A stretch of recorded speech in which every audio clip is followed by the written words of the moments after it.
Oh man, this is where it gets interesting. Now I've got to get in there. Damn. Man, my hands are too big.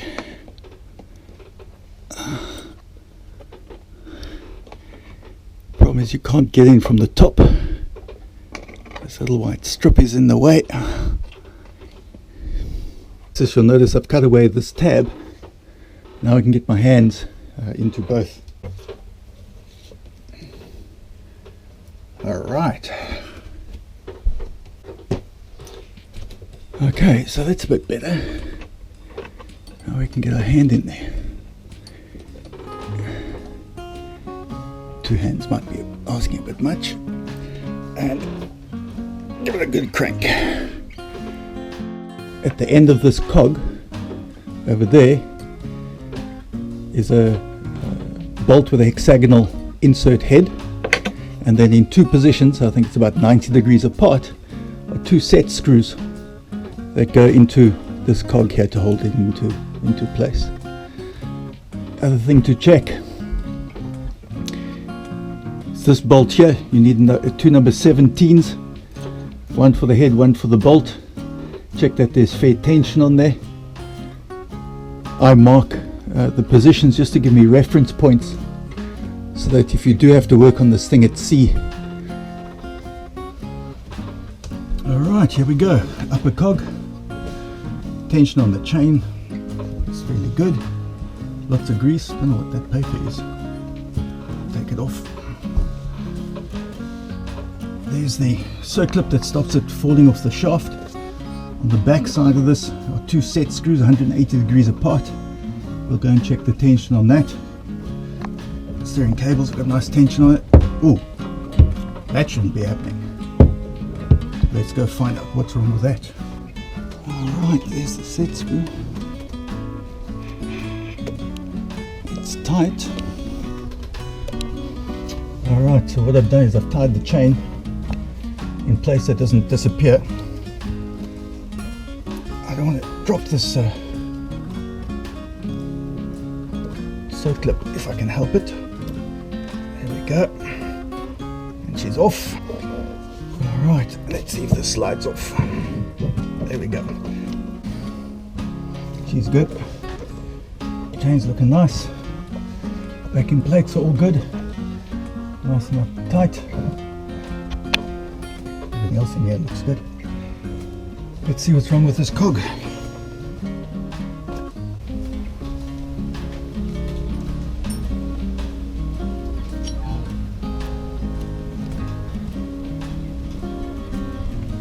So this side's got a head on it.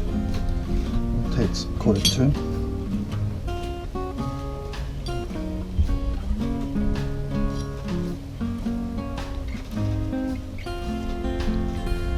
This side feels like it's damaged.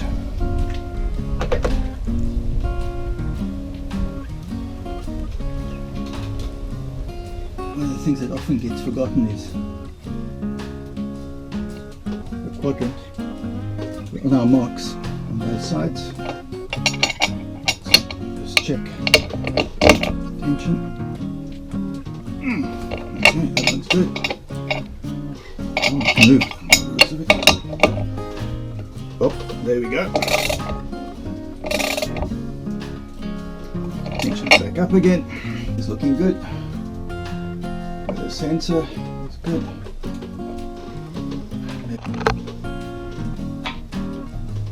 All good.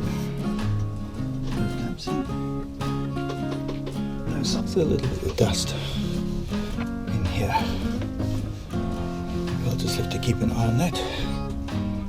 Otherwise everything looks in good condition. All the bolts are secure. That's in place. Sweet. So, port side. Got some movement there. Movement on the bottom. That's either from past tensioning or it's moved. Alright, so just a little bit of movement, that's quite normal. Clean up on the top here so we can keep an eye on coming in. Also a bit of leakage through that deck plate. Deck plates also tend to go walkabout if you take a big wave on the stern. Contemplating just using a bit of silicone just to try and keep them tabbed down. Always break it free with a screwdriver if you need to get in there. But no signs of leakage down the bottom there. We're all good. All the welds are in good condition.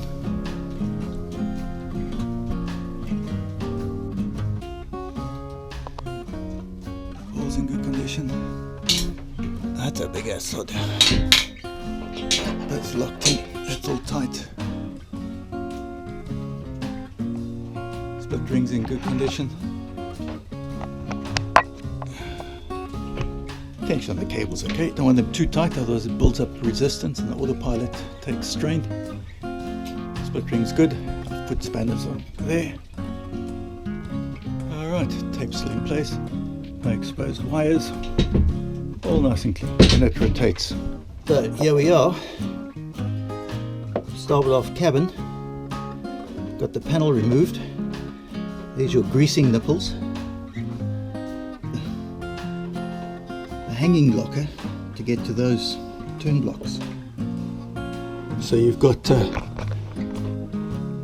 2 points. You've got a central axle on the bearing wheel.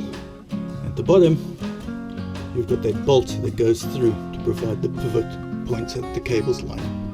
And there are 2 wheels down here. So the things you're going to check are, put an Allen key in there. It's a captive system.